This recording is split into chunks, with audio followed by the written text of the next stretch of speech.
ಎಲ್ಲರಿಗೂ ನಮಸ್ಕಾರ. ಶ್ರೀ ಕನ್ಯಕಾ ಪರಮೇಶ್ವರಿ ಪುರಾಣ ಅಧ್ಯಾಯ 49.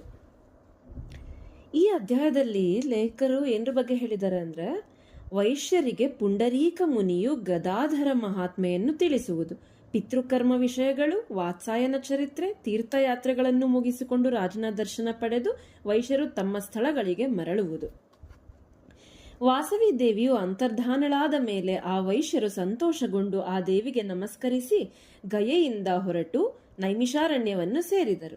ಅಲ್ಲಿ ತಪಸ್ಸು ಮಾಡುತ್ತಿದ್ದ ಮಹಾತ್ಮನೂ ಜಗತ್ಪ್ರಭುವೂ ಜಾಗರೂಕನೂ ಆದ ಗದಾಧರ ಸ್ವಾಮಿಯನ್ನು ಉಪಾಸಿಸುತ್ತಿದ್ದ ಪುಂಡರೀಕನೆಂಬ ಮಹರ್ಷಿಯನ್ನು ನೋಡಿ ನಮಸ್ಕರಿಸಿ ವಿನಯದಿಂದ, ಅಯ್ಯ ಋಷಿಶ್ರೇಷ್ಠ, ಅಧಿಕ ಕಾಂತಿಯುಳ್ಳ ಗದಾಧರನಾದ ವಿಷ್ಣುದೇವನ ಚರಿತ್ರೆಯು ನಮ್ಮ ಪಿತಾಮಹನಿಂದ ಸ್ವಲ್ಪವಾಗಿ ಕೇಳಲ್ಪಟ್ಟಿದೆ.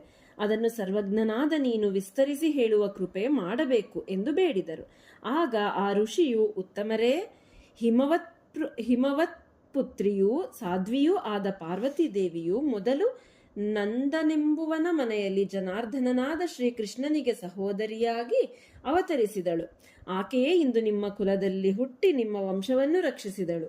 ಇದು ನಿಮ್ಮ ಕುಲಗುರು ಬ್ರಹ್ಮಋಷಿ ಸಮಾನರಾದ ಭಾಸ್ಕರಾಚಾರ್ಯರು ಸರ್ವಜ್ಞರು ಎಲ್ಲವನ್ನೂ ತಿಳಿಸುವುದಕ್ಕೆ ಆತನೇ ಅರ್ಹನು.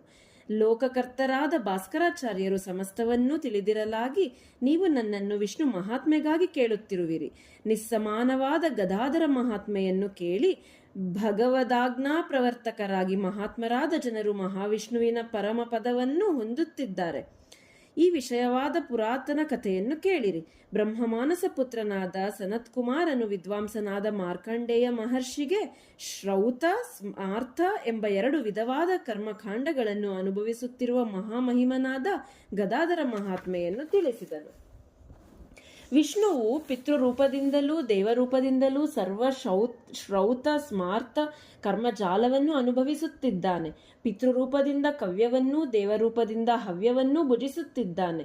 ಮಹಾಪ್ರಭಾವಶಾಲಿಯಾದ ವಿಷ್ಣುವು ಯಜ್ಞಾದಿಗಳಲ್ಲಿ ದೊರೆಯುವ ಹವ್ಯಕ್ಕಿಂತಲೂ ಶ್ರಾದ್ದಾದಿನಗಳಲ್ಲಿ ದೊರೆಯುವ ಪಿಂಡವನ್ನು ಪ್ರೀತಿಸುತ್ತಾನೆ. ಪಿತೃಗಳನ್ನು ದ್ವೇಷಿಸಿ ಜನರು ನೀಡುವ ಅನ್ನ ಮೊದಲಾದ ದಾನಗಳನ್ನು ಭಕ್ಷಿಸಲು ನಿಶ್ಚಯಿಸಿ ಆತನು ಗದಾಧರನಾಗಿದ್ದಾನೆ.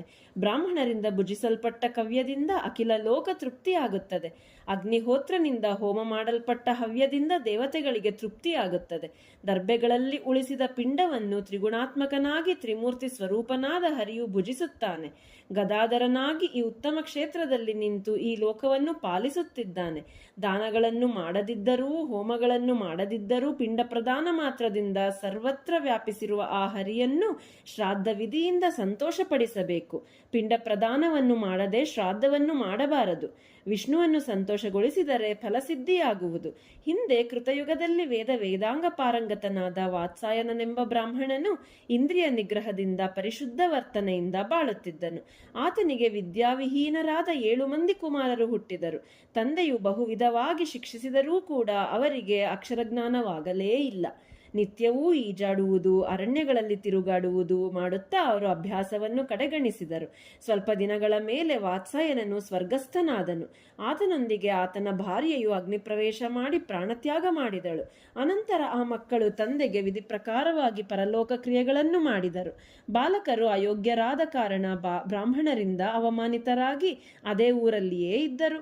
ಯಾಗಗಳಲ್ಲಿ, ಶ್ರಾದ್ದಗಳಲ್ಲಿ ಇವರನ್ನು ಯಾರೂ ಕರೆಯಲಿಲ್ಲ. ಸಕಲ ಬಂಧುಗಳೂ ಇತರರೂ ಇವರನ್ನು ಅನಾದರಿಸಿದ್ದರಿಂದ ನಾಚಿಕೆಗೊಂಡು ತಮ್ಮ ಜನ್ಮಗಳು ವ್ಯರ್ಥವಾದವು.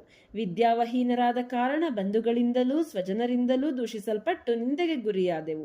ಯಾರು ವಿದ್ಯಾವಂತರಾಗಿ ಸತ್ವರ್ಥನೆಯಿಂದ ಕೂಡಿ ವಿಮಲ ಗುಣವಂತರಾಗುವರೋ ಅವರು ತಂದೆ ತಾಯಿಗಳ ವಂಶಕ್ಕೆ ಕೀರ್ತಿಯನ್ನು ತರುವರು. ಸದಾಚಾರಿಗಳಾದ ತಂದೆ ತಾಯಿಗಳಿಗೆ ತಾನು ಮಗನೆಂದು ಹೇಳಿಕೊಳ್ಳಲು ಅವಮಾನ ಉಂಟಾಗುವ ಬಾಳು ವ್ಯರ್ಥ. ಯಾರು ಪೂಜ್ಯವಾದ ವಿದ್ಯೆಯನ್ನು ಅಭ್ಯಸಿಸುವರೋ ಅವರು ಇಹ ಪರಲೋಕಗಳಲ್ಲಿ ಯಾವ ಸ್ಥಳದಲ್ಲಿಯೇ ಆಗಲಿ ದೀನತ್ವದಿಂದ ದೂರವಾಗುವರು. ಅಂತಹ ವಿದ್ಯೆ ಅಳಿಯಲಾರದ ಸಂಪತ್ತು. ಆದ್ದರಿಂದ ಇನ್ನಾದರೂ ಬುದ್ಧಿ ತಂದುಕೊಂಡು ವೇದಗಳನ್ನು ಅಭ್ಯಸಿಸಿ ಈ ಲೋಕದಲ್ಲಿ ಕೀರ್ತಿಯನ್ನು, ಪರಲೋಕದಲ್ಲಿ ಶ್ರೇಷ್ಠವಾದ ಪದವನ್ನು ಪಡೆಯೋಣ ಎಂದು ನಿಶ್ಚಯಿಸಿ ಆ ಅಣ್ಣ ತಮ್ಮಂದಿರು ಮನೆಯನ್ನು ಬಿಟ್ಟು ದೇಶ, ಪಟ್ಟಣ, ದುರ್ಗ, ಅರಣ್ಯಗಳನ್ನು ತಿರುಗುತ್ತಾ ಹೊರಟರು. ಅವರು ಹಾಗೆ ಹೊರಟು ಗಂಗೆ ಯಮುನೆಯರು ಸೇರುವ ಪುಣ್ಯಸ್ಥಳಕ್ಕೆ ಬಂದರು. ಅಲ್ಲಿ ಭಾರದ್ವಾಜ ಮಹರ್ಷಿಯನ್ನು ಕಂಡು ಹೃದಯದಲ್ಲಿ ಆತ್ಮಾವಲೋಕನ ಮಾಡುತ್ತಾ ಅಗ್ನಿಯಂತೆ ಪ್ರಕಾಶಿಸುತ್ತಿದ್ದ ಭಾರದ್ವಾಜರಿಗೆ ನಮಿಸಿ ವೃತ್ತಾಂತವನ್ನು ತಿಳಿಸಿದರು. ತಪೋನಿಧಿಯಾದ ಭಾರದ್ವಾಜರು ಅವರಿಗೆ, ಬ್ರಾಹ್ಮಣ ಸುತರೇ, ನೀವು ಮಹಾಮೂರ್ಖರು. ನೀವು ವಯೋವೃದ್ಧರೂ ಮೀಸೆಗಳನ್ನು ಬೆಳೆಸಿದವರೂ ಆಗಿದ್ದೀರಿ. ವೇದಭ್ಯಾಸ ಕಾಲಮಿತಿ ಆಗಲೇ ಕ್ರಮಿಸಿದೆ. ಆದರೂ ನೀವು ನನ್ನನ್ನು ಶರಣಾಗಿರುವಿರಿ. ಕಾರಣ ನಿಮ್ಮನ್ನು ಕಾಪಾಡುತ್ತೇನೆ, ನಿಮಗೆ ವೇದಭ್ಯಾಸ ಮಾಡಿಸುತ್ತೇನೆ ಎಂದು ಹೇಳಿ ಅವರಿಗೆ ಪ್ರೀತಿಯಿಂದ ವೇದಭ್ಯಾಸ ಮಾಡಿಸಿದರು. ದುರಾತ್ಮರಾದ ಆ ಬ್ರಾಹ್ಮಣರಿಗೆ ವೇದಗಳು ಹತ್ತಲಿಲ್ಲ. ಬ್ರಾಹ್ಮಣ ತಿರಸ್ಕಾರದಿಂದ ಅಂತಹ ವಿದ್ಯಾಹೀನತೆಯು ಉಂಟಾಗಿದೆ ಎಂದು ದಿವ್ಯ ದೃಷ್ಟಿಯಿಂದ ಅವರ ಪೂರ್ವಜನ್ಮ ವೃತ್ತಾಂತವನ್ನು ತಿಳಿದುಕೊಂಡ ಭಾರದ್ವಾಜರು ಅವರ ಪಾಪ ವಿಮೋಚನೆಗೆ ಯೋಚಿಸಿ ಅವರನ್ನು ತಮ್ಮ ಹೋಮಧೇನುವನ್ನು ಕಾಯಲು ಆಜ್ಞಾಪಿಸಿದರು. ಆ ಬ್ರಾಹ್ಮಣ ಪುತ್ರರು ಭಾರದ್ವಾಜ ಮಹರ್ಷಿಯ ಗೋವನ್ನು ಕಾಪಾಡುತ್ತಾ ಗುರುಸೇವೆಯಲ್ಲಿ ಆಸಕ್ತರಾಗಿ ಧರ್ಮವರ್ತಿಗಳಾಗಿ ಪರಿಶುದ್ಧರಾಗಿ ಬಹಳಕಾಲ ಉಳಿದರು. ಅನಂತರ ಒಂದು ಸಮಯದಲ್ಲಿ ಆ 7 ಮಂದಿ ಅಣ್ಣ ತಮ್ಮಂದಿರು ಗುರುಧನವಾದ ಗೋವನ್ನು ಮೇಯಿಸುತ್ತಾ ಒಂದು ಅರಣ್ಯವನ್ನು ಪ್ರವೇಶಿಸಿದರು. ಅವರೆಲ್ಲ ಆ ದಿವಸ ತಮ್ಮ ತಂದೆಯ ಶ್ರಾದ್ದವೆಂಬುದನ್ನು ಮರೆತು ಆ ಗೋವನ್ನು ಅದರ ಕರುವನ್ನು ಸಂರಕ್ಷಿಸುತ್ತಾ ತಿರುಗುತ್ತಿದ್ದರು. ಆಗ ಅವರಿಗೆ ಅಕಸ್ಮಾತಾಗಿ ಪಿತೃಶ್ರಾದ್ದದ ವಿಷಯ ನೆನಪಾಯಿತು. ಅಯ್ಯೋ, ದುರ್ವ್ಯಾಪಾರಿಗಳಾಗಿ ಬ್ರಾಹ್ಮಣ ಕರ್ಮ ಶೂನ್ಯರಾದ ನಾವು ನಿಂದಾರ್ಹರು. ಅಕಟ, ತಂದೆಯ ಶ್ರಾದ್ದವನ್ನೇ ತಿಳಿಯದ ನಮ್ಮ ಮೂಢತ್ವಕ್ಕೇನೆನ್ನಬೇಕು ಎಂದು ಹಲುಬಿದರು. ಆಗ ಜ್ಯೇಷ್ಠನು ತಮ್ಮಂದಿರನ್ನು ನೋಡಿ, ಈಗ ನಾವೇನು ಮಾಡಬೇಕು? ನಾವು ದರಿದ್ರರು, ಅನ್ನಕ್ಕೆ ಗತಿಯಿಲ್ಲದವರು, ಏನು ಮಾಡಲು ತಾನೇ ಸಾಧ್ಯ ಎಂದನು. ಜನಶೂನ್ಯವೂ ಫಲಶೂನ್ಯವೂ ಭಯಂಕರವೂ ಆದ ಅರಣ್ಯದಲ್ಲಿ ಹಸಿವು ನೀರಡಿಕೆಗಳಿಂದ ಬಾಧಿಸಲ್ಪಟ್ಟು ಪರಾಧೀನರಾಗಿ ಅಶಕ್ತರಾಗಿ ಪಿತೃಶ್ರಾದ್ದವನ್ನು ಹೇಗೆ ಮಾಡುವುದೆಂದು ತಿಳಿಯದೆ ತಲ್ಲಣಿಸಿದರು. ಆಗ ಎರಡನೆಯವನು ಧರ್ಮಲೋಪಕ್ಕೆ ಹೆದರಿ, ಅಯ್ಯೋ, ಎಂತಹ ಕಷ್ಟ! ಮೂಢಾತ್ಮನಾಗಿ ಯಾರು ಮೃತ ದಿನವನ್ನು ಬಿಟ್ಟು ಬಿಡುವರೋ ಅಂತಹವರು ಮಹಾಘೋರವಾದ ರೌರವ ನರಕದಲ್ಲಿ, ದಾರುಣವಾದ ಕುಂಭೀಪಾಕ ನರಕದಲ್ಲಿ, ಕತ್ತಿಗಳ ಬೋನಿನಲ್ಲಿ, ರೌದ್ರವೆಂಬ ನರಕದಲ್ಲಿ, ಭಯಂಕರವಾದ ಕಾಲಸೂತ್ರ ನರಕದಲ್ಲಿ, ಗಾಢಾಂಧಕಾರವೆಂಬ ನರಕದಲ್ಲಿ ಮುಳುಗಿ ನಾಯಿಯ ಅಶುದ್ಧವನ್ನೂ ಹುಳುಗಳನ್ನೂ ಭುಜಿಸುತ್ತಾ 10,000 ವರ್ಷಗಳವರೆಗೆ ಇದ್ದು ಕೋಟ್ಯಾವಧಿ ಕ್ರಿಮಿ ಜನ್ಮಗಳನ್ನೆತ್ತಿ ಅನಂತರ ಚತುಷ್ಟಾದ ಪಶು ಜನ್ಮವನ್ನು ಪಡೆಯುವರು. ಆಮೇಲೆ ಕೋಟಿ ಜನ್ಮಗಳಲ್ಲಿ ಚಂಡಾಲನಾಗುವನು. ಹೀಗೆ ವೇದವಚನಗಳನ್ನು ಧರ್ಮಶಾಸ್ತ್ರಗಳನ್ನು ಸ್ಪಷ್ಟವಾಗಿ ಹೇಳುತ್ತವೆ. ನನಗೆ ಭಯವಾಗುತ್ತದೆ ಎಂದು ದುಃಖಿಸಿದನು. ಅವರಲ್ಲಿ ಮತ್ತೊಬ್ಬನು, ಹಸಿವು ನೀರಡಿಕೆಗಳಿಂದ ಬಾಧಿಸಲ್ಪಟ್ಟು ಮಾಡಬಾರದ ಕಾರ್ಯಗಳನ್ನು ಮಾಡಿದರೂ ಚಿಂತೆ ಇಲ್ಲ, ಶ್ರಾದ್ದ ಕರ್ಮಗಳನ್ನು ತಪ್ಪದೆ ಮಾಡಲೇಬೇಕೆಂದು ವೇದಗಳು ವಿದ್ವಾಂಸರು ಹೇಳುತ್ತಿದ್ದಾರೆ. ಬ್ರಾಹ್ಮಣರು ಆ ವೇದವಾಕ್ಯಗಳನ್ನು ಪ್ರಮಾಣವಾಗಿ ನಂಬುತ್ತಾರೆ. ಆದ್ದರಿಂದ ಗುರುಧನವಾದ ಈ ಗೋವನ್ನು ಛೇದಿಸಿ ಅದರ ಮಾಂಸವನ್ನು ಪಿತೃಶ್ರಾದ್ದಕ್ಕೆ ಉಪಯೋಗಿಸಲು ನನ್ನ ಮನಸ್ಸು ಉತ್ಸುಕವಾಗಿದೆ. ಪಿತೃಶ್ರಾದ್ದದಲ್ಲಿ, ಅತಿಥಿ ಪೂಜೆಯಲ್ಲಿ, ಯಜ್ಞದಲ್ಲಿ ಗೋವಧೆ ನಿಂದಾರ್ಹವಲ್ಲ. ಆದ್ದರಿಂದ ಗೋವಧೆಯ ವಿಚಾರವಾಗಿ ಕಳವಳವೇನೂ ಇಲ್ಲ. ಹಿಂದೆ ರಂತಿ ಎಂಬ ಮಹಾರಾಜನು ಅತಿಥಿ ಪೂಜೆಗಾಗಿ ನಿಸ್ಸಂದೇಹ ಚಿತ್ತನಾಗಿ ಬಹು ಗೋವುಗಳನ್ನು ವಧಿಸಿದನು. ಆತನಿಂದ ಹತವಾದ ಗೋವುಗಳು ಶ್ರೇಷ್ಠ ಸ್ವರ್ಗವನ್ನು ಪಡೆದವು. ಆ ಗೋವುಗಳ ರಕ್ತ ಪ್ರವಾಹದಿಂದ ಚರ್ಮಣ್ವತಿ ಎಂಬ ಪ್ರಸಿದ್ಧವಾದ ನದಿಯೂ ಉತ್ಪನ್ನವಾಯಿತು. ಆದ್ದರಿಂದ ಶ್ರಾದ್ದ ಕಾಲದಲ್ಲಿ ಗೋವಧೆ ನಿಷಿದ್ಧವಲ್ಲ ಎಂದು ತಿಳಿಸಿದನು. ಗುರುವಿನ ಆ ಧೇನುವನ್ನೇ ವಧಿಸಿ ಆಲಸ್ಯವಿಲ್ಲದ ಶ್ರಾದ್ದವನ್ನು ಮಾಡಬೇಕೆಂಬ ಈ ಮಾತನ್ನು ಕೇಳಿ ಕೆಲವರು ತಮ್ಮಂದಿರು ಜ್ಯೇಷ್ಠನೊಂದಿಗೆ, ಅಣ್ಣ, ಇದು ಹೇಗೆ ಸಾಧ್ಯ? ಗೋವಧೆ ದಾರುಣವಾದ ಕೃತ್ಯ. ನಮ್ಮ ಘೋರ ಕೃತ್ಯವನ್ನು ತಿಳಿದುಕೊಂಡು ಗುರುವಾದ ಭಾರದ್ವಾಜರು ನಮ್ಮನ್ನು ಭಸ್ಮ ಮಾಡುವರು ಎಂದರು. ಆಗ ಜ್ಯೇಷ್ಠನು ನಮ್ಮನ್ನು ಕೇಳಿದರೆ ಗೋವನ್ನು ಹುಲಿಯು ಕೊಂದಿತೆಂದು ಹೇಳೋಣ. ಗುರುಧನದ ಅಪಹಾರದಿಂದ ಬರುವ ಪಾಪವನ್ನು ಭರಿಸೋಣ. ಮೊದಲು ಪಿತೃಶ್ರಾದ್ದವನ್ನು ಮಾಡಿ ತಮ್ಮ ಕರ್ತವ್ಯವನ್ನು ನೆರವೇರಿಸೋಣ ಎಂದು ನಿಶ್ಚಯಿಸಿ ತಮ್ಮಂದಿರನ್ನು ಸಮಾಧಾನ ಮಾಡಿದನು. ಎಲ್ಲರೂ ಸೇರಿ ಗುರುವಿನ ಗೋವನ್ನು ವಧಿಸಿದರು. ಅಶುದ್ಧವಾದ ಮಾಂಸವನ್ನು ಜ್ಯೇಷ್ಠ ಕನಿಷ್ಠರಿಬ್ಬರಿಗೆ ಮಧ್ಯ ಇರುವ ಇಬ್ಬರು ಸಹೋದರರು ಭಕ್ತಿಯಿಂದ ನಿಮಂತ್ರಿಸಿದರು. ವಿಧಿಪೂರ್ವಕವಾಗಿ ಮಿಗಿಲಿದ ಕನಿಷ್ಠರೊಡಗೂಡಿ ಜ್ಯೇಷ್ಠನು ಅಗ್ನೌಕರಣ ಪಾರಣೆಯಿಂದ ಕೂಡಿದಂತೆ ಶ್ರದ್ಧೆಯಿಂದ ಸಕಾಲದಲ್ಲಿ ಸಮಗ್ರವಾಗಿ ಶ್ರಾದ್ದ ಮಾಡಿದನು. ಅನಂತರ ಸಾಯಂಕಾಲ ಅಣ್ಣ ತಮ್ಮಂದಿರು ಗುರುಮಂದಿರಕ್ಕೆ ಬಂದರು. ಧೇನುವಿಲ್ಲದೆ ಬಂದ ಅವರನ್ನು ನೋಡಿ ಗುರುಗಳು, ಧೇನುವೆಲ್ಲಿ ಎಂದು ಕೇಳಿದರು. ಹುಲಿಯು ಗೋವನ್ನು ತಿಂದಿತು ಎಂದು ಆ ಮೂರ್ಖರು ಉತ್ತರಿಸಿದರು. ಅವರ ಮಾತನ್ನು ಕೇಳಿ ಭಾರದ್ವಾಜ ಮಹರ್ಷಿಯು ದಿವ್ಯ ದೃಷ್ಟಿಯಿಂದ ಅವರು ಮಾಡಿದ ಶ್ರಾದ್ದವನ್ನೂ ಅವರಲ್ಲಿ ಗೋವು ಪಿಂಡ ರೂಪದಿಂದ ಶ್ರೀಹರಿಯು ಪ್ರೀತಿಗಾಗಿ ಉಪಯೋಗಿಸಲ್ಪಟ್ಟದ್ದನ್ನೂ ಪಿತೃರೂಪನೂ ಗದಾಧರನೂ ಆದ ವಿಷ್ಣುವು ಸಂತುಷ್ಟಿ ಹೊಂದಿದುದನ್ನೂ ಇವರು ಸುಳ್ಳು ಹೇಳಿದುದನ್ನು ತಿಳಿದುಕೊಂಡನು. ಆಗ ಕುಪಿತರಾಗಿ, ಎಲ್ಲವೋ ಮೂಢರಿರಾ, ದುರಾತ್ಮರೇ, ಹಾಲು ಕೊಡುತ್ತಿದ್ದ ಆ ಗೋವನ್ನು ಶ್ರಾದ್ದ ಕರ್ಮಕ್ಕಾಗಿ ನಿರ್ದಯರಾಗಿ ಸಂಹರಿಸಿ ಹುಲಿಯು ಕೊಂದಿತೆಂದು ಸುಳ್ಳು ಹೇಳುವಿರಾ? ಅಸತ್ಯಕ್ಕಿಂತ ದೊಡ್ಡ ಪಾತಕವಿಲ್ಲ. ನಿಮ್ಮ ಹಿತೈಷಿಯೂ ಆಚಾರ್ಯನೂ ಆದ ನನ್ನ ಗೋವನ್ನು ಅಪಹರಿಸುವುದರಿಂದ ನಿಮಗೆ ಬ್ರಹ್ಮಹತ್ಯೆಗಿಂತ ಮಿಗಿಲಾದ ಪಾಪ ಉಂಟಾಗುವುದು ಎಂದರು. ಆಚಾರ್ಯರಿಂದ ಹೀಗೆ ನಿಂದಿಸಲ್ಪಟ್ಟ ಅಬ್ರಾಹ್ಮಣರು ತೇಜೋಹೀನರಾದರು. ಆಗಲೇ ಅವರು ತಮ್ಮ ದುಷ್ಕರ್ಮ ಫಲವನ್ನು ಅನುಭವಿಸುವುದಕ್ಕಾಗಿ ದೇಹತ್ಯಾಗ ಮಾಡಿದರು. ಭಕ್ತವತ್ಸಲನೂ ಭಗವಂತನೂ ಆದ ಜನಾರ್ದನನು ಆ ಬ್ರಾಹ್ಮಣ ಪುತ್ರರ ಪಾಪ ನಿವಾರಣೆಗಾಗಿ ಕೆಲ ಜನ್ಮಗಳನ್ನು ನಿರ್ಣಯಿಸಿದನು. ತರುವಾಯ ದಶಾರ್ಣ ದೇಶದಲ್ಲಿ 7 ಜನ್ಮಗಳಲ್ಲಿ ಕಿರಾತಕರಾಗಿಯೂ, ನಂತರ ಅಂಜನಾದ್ರಿಯಲ್ಲಿ 7 ಜನ್ಮಗಳವರೆಗೆ ದುಷ್ಟ ಮೃಗಗಳಾಗಿಯೂ, ಶರದ್ವೀಪದಲ್ಲಿ 7 ಜನ್ಮಗಳವರೆಗೆ ಚಕ್ರವಾಕ ಪಕ್ಷಿಗಳಾಗಿಯೂ, ನಂತರ ಮಾನಸ ಸರೋವರದ ಉತ್ತರ ದಂಡೆಯಲ್ಲಿ ಹಂಸಗಳಾಗಿಯೂ ಜನಿಸಿದರು.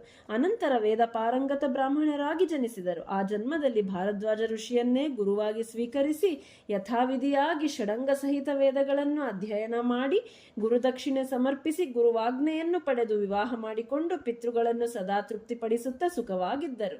ಅನೇಕ ಯಜ್ಞಗಳನ್ನು ಕುರುಕ್ಷೇತ್ರದಲ್ಲಿ ಮಾಡಿ ಶ್ರೇಯಸ್ಕರಾದರು.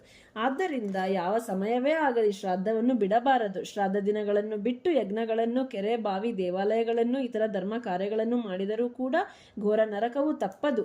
ಹರಿಪ್ರೀತಿಕರವಾದ ಶ್ರಾದ್ದವನ್ನು ತಪ್ಪದೇ ಮಾಡಬೇಕು. ತೇಜಸ್ವಿಗಳಾದ ನೀವು ಶ್ರದ್ಧೆಯಿಂದ ಶ್ರಾದ್ದ ಮಾಡಿರಿ.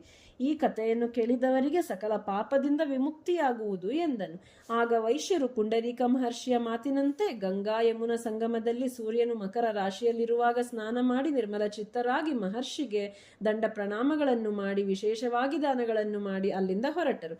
ಅವರು ಮತ್ತೆ ಕಾಶಿ ಪಟ್ಟಣಕ್ಕೆ ಹೋಗಿ ಪರಿಶುದ್ಧ ನಿಯಮದಿಂದ ಪಿತೃಗಳಿಗೆ ಮೇಲು ಮಾಡಬೇಕೆಂದುಕೊಂಡರು. ಅಂತೆಯೇ ತಮ್ಮ ಪಿತೃಗಳ ಮೋಕ್ಷ ಸಿದ್ಧಿಗಾಗಿ ಶಿವಲಿಂಗ ಪ್ರತಿಷ್ಠಾಪನೆ ಮಾಡಲು ನಿಶ್ಚಯಿಸಿ ನಿಯಮ ಪ್ರಕಾರ ವಿಶೇಷವಾಗಿ ಶಿವಲಿಂಗಗಳನ್ನು ತೆಗೆದುಕೊಂಡು ವಿಶ್ವೇಶ್ವರನಿಗೆ, ಅನ್ನಪೂರ್ಣೆಗೆ ನಮಸ್ಕರಿಸಿ ಕಾಲಭೈರವನ ಆಜ್ಞೆಯನ್ನು ಹೊಂದಿ ತಮ್ಮ ಪಟ್ಟಣಕ್ಕೆ ಮರುಪ್ರಯಾಣ ಮಾಡಿದರು. ಹಾಗೆಯೇ ತಿರುಗಿ ಬರುವಾಗ ಜಗನ್ನಾಥಪುರಿಯ ಮೇಲಿಂದ ಪಯಣಿಸಿ ಜಗನ್ನಾಥ ಸ್ವಾಮಿಗೆ, ಮಹಾಕಾಳಿಗೆ, ಮಹೇಶ್ವರನಿಗೆ ನಮಸ್ಕರಿಸಿ ಅನಂತರ ಪೂರ್ವಗಾಮಿ ನದಿಗಳನ್ನೂ, ಪುಣ್ಯಾರಣ್ಯಗಳನ್ನೂ, ಪರ್ವತ ಶ್ರೇಣಿಗಳನ್ನೂ, ಅನೇಕ ವಿಧ ಪಟ್ಟಣಗಳನ್ನೂ, ಪುಣ್ಯ ಸರಸ್ಸುಗಳನ್ನು ದಾಟಿ ಗೋದಾವರಿಯನ್ನು ಪೂಜಿಸಲು ಆಸಕ್ತಿಯಿಂದ ಬಂದರು. ರಾಜರಾಜ ನರೇಂದ್ರ ಭೂಪತಿಯು ಯಾವ ಪಟ್ಟಣದ ಉದ್ಯಾನದಲ್ಲಿ ಮನೋಜ್ಞವಾದ ಪಟಗ್ರಹದಲ್ಲಿ ನಿಯಮದಿಂದ ವಾಸವಿ ದೇವಿಯ ಅನುಗ್ರಹವನ್ನು ಕೋರುತ್ತಾ ವಾಸಿಸುತ್ತಿದ್ದನೋ ಆ ಪದ್ಮಪುರಕ್ಕೆ ಆ ವೈಶ್ಯರೆಲ್ಲ ಬಂದರು. ಅವರ ಆಗಮನವನ್ನು ತಿಳಿದ ರಾಜನು ಸಂತೋಷದಿಂದ ಅವರನ್ನು ಹೊಗಳುತ್ತಾ ಮಂತ್ರಿ ಬಂದು ಪುರೋಹಿತರೊಡಗೂಡಿ ಅವರನ್ನು ಎದುರುಗೊಂಡನು. ಆಗ ರಾಜೇಂದ್ರನು ವಿರೂಪಾಕ್ಷ ಮೊದಲಾದ ವೈಶ್ಯರನ್ನು ಆಲಂಗಿಸಿಕೊಂಡು ಕುಶಲ ವಿಚಾರಿಸಿದರು. ನಂತರ ನೀವೆಲ್ಲ ಪರಿಶುದ್ಧಾತ್ಮರು, ಸತ್ಯ ಧರ್ಮವೃತರು, ಪಿತೃಭಕ್ತರು, ಪಿತೃಋಣವನ್ನು ತೀರಿಸಲು ಕಾಶಿಗೆ ಹೋಗಿ ದೇವ ನದಿಯಾದ ಗಂಗೆಯಲ್ಲಿ ಮಿಂದು ಕಾಶೀಪತಿಯಾದ ವಿಶ್ವೇಶ್ವರನನ್ನು ಸೇವಿಸಿ ಗಂಗೆಯಲ್ಲಿ ಪಿತೃಕರ್ಮಗಳನ್ನು ಮಾಡಿ ಬಹುವಿಧ ದಾನಗಳನ್ನು ಮಾಡಿ ಸಂಸಾರವೆಂಬ ಮಹಾಸಮುದ್ರವನ್ನು ದಾಟಿ ಕೃತಕೃತ್ಯರಾದವರು. ನಿಮ್ಮನ್ನು ದರ್ಶಿಸುವವರ ಪಾಪಗಳು ನಾಶವಾಗುವವು. ಮಹಾತ್ಮರಾದ ನಿಮ್ಮನ್ನು ಕಂಡು ನಾನಿಂದು ಮುಕ್ತನಾದೆನು. ನೀವು ಬರುವವರೆಗೆ ನಾನು ಪಟಕುಟೀರದಲ್ಲಿಯೇ ಇದ್ದು ಒಂದು ಹೊತ್ತು ಮಾತ್ರ ನೀರು ಸ್ನಾನವನ್ನು ಭುಜಿಸಿ ಪರಿಶುದ್ಧ ಭೂಮಿಯಲ್ಲಿ ಮಲಗಿ ಕೃಶವಾದ ಮನಸ್ಸಿನಿಂದ ದೇವಿಯ ಅನುಗ್ರಹವನ್ನು ಕೋರುತ್ತಾ ಪ್ರಿಯ ಕಾರ್ಯಾಸಕ್ತನಾಗಿ ವ್ರತವನ್ನಾಚರಿಸಿದ್ದೇನೆ. ನಿಮ್ಮನ್ನು ನೋಡುವ ಆಕಾಶವನ್ನು ಒದಗಿಸೆಂದು ನನ್ನ ದೈವವನ್ನು ಸದಾ ಪ್ರಾರ್ಥಿಸಿದ್ದೇನೆ. ಪುಣ್ಯಮೂರ್ತಿಗಳಾದ ನಿಮ್ಮನ್ನು ಮತ್ತೆ ಕಂಡಿದ್ದೇನೆ. ಇದರಿಂದ ನಾನು ಪರಿಶುದ್ಧನಾದೆನು ಎಂದನು. ವಿರೂಪಾಕ್ಷ ಮೊದಲಾದ ವೈಶ್ಯರು ಆ ರಾಜನ ಮಾತುಗಳಿಂದ ಸಂತಸಗೊಂಡು, ಓ ರಾಜೇಂದ್ರ, ಸಮಸ್ತ ಲೋಕಗಳಿಗೆ ರಾಜನೇ ತಾಯಿ, ತಂದೆ, ಪಾಲಕನೆನಿಸಿದ್ದಾನೆ. ಸಕಲ ಜನರ ವರ್ಣಾಶ್ರಮ ಆಚಾರ ಧರ್ಮಗಳನ್ನು ಕಾಪಾಡುವುದರಿಂದ ರಾಜನು ಪಾಲಕನೆನಿಸುತ್ತಾನೆ. ಲೋಕಕ್ಕೆ ಜೀವನೋಪಾಯವನ್ನು ತೋರಿಸುವುದರಿಂದ ರಾಜನು ತಾಯಿ ಎನಿಸುತ್ತಾನೆ. ಕಳ್ಳರಿಂದಲೂ, ಅಗ್ನಿಯಿಂದಲೂ, ದುಷ್ಟರಿಂದಲೂ, ಶತ್ರುಗಳಿಂದಲೂ ಬಾಧೆ ಬಾರದಂತೆ ಹೊಟ್ಟೆಯಲ್ಲಿ ಹುಟ್ಟಿದ ಮಕ್ಕಳಂತೆ ರಾಜನು ಪ್ರಜೆಗಳಿಂದ ಕಾಪಾಡುವುದರಿಂದ ತಂದೆ ಎನಿಸುತ್ತಾನೆ. ಈ ವಿಧವಾಗಿ ಪ್ರಜೆಗಳನ್ನು ರಂಜಿಸುವುದರಿಂದ ರಾಜ ಎಂಬ ಸಾರ್ಥಕ ನಾಮವಾಗುತ್ತಾನೆ. ಪ್ರಭು, ನಿನ್ನ ದರ್ಶನದಿಂದ ನಾವು ಕೃತಾರ್ಥರಾದೆವು. ಹೀಗೆ ಅವರ ಮಾತುಗಳನ್ನು ಕೇಳಿ ರಾಜನು ಸಂತುಷ್ಟನಾದನು. ನಾಳೆ ಪ್ರಾತಃ ಕಾಲ ಪೆನುಗೊಂಡೆಗೆ ಹೋಗಬಹುದು. ಈ ರಾತ್ರಿ ಇಲ್ಲಿಯೇ ಇರಬೇಕೆಂದು ಕೋರುವೆನು ಎಂದು ಕೇಳಲಾಗಿ ಆ ವೈಶ್ಯರು ಹಾಗೆಯೇ ಆಗಲಿ ಎಂದರು. ಯಾತ್ರೆಯನ್ನು ಮಾಡಿ ದೇವತೆಗಳನ್ನು, ಬ್ರಾಹ್ಮಣರನ್ನು, ಪಿತೃಗಳನ್ನು ತೃಪ್ತಿಪಡಿಸಿ ಅವರ ಪರಮಾನುಗ್ರಹವನ್ನು ಹೊಂದಿದ ಅವರು ಸಂತೋಷದಿಂದ ಪದ್ಮಪುರವನ್ನು ಸೇರಿ ಆ ರಾತ್ರಿ ಅಲ್ಲಿಯೇ ಉಳಿದರು. ಇಲ್ಲಿಗೆ ಈ ಅಧ್ಯಾಯ ಮುಕ್ತಾಯ. ಧನ್ಯವಾದಗಳು. ಜೈ ವಾಸವಿ.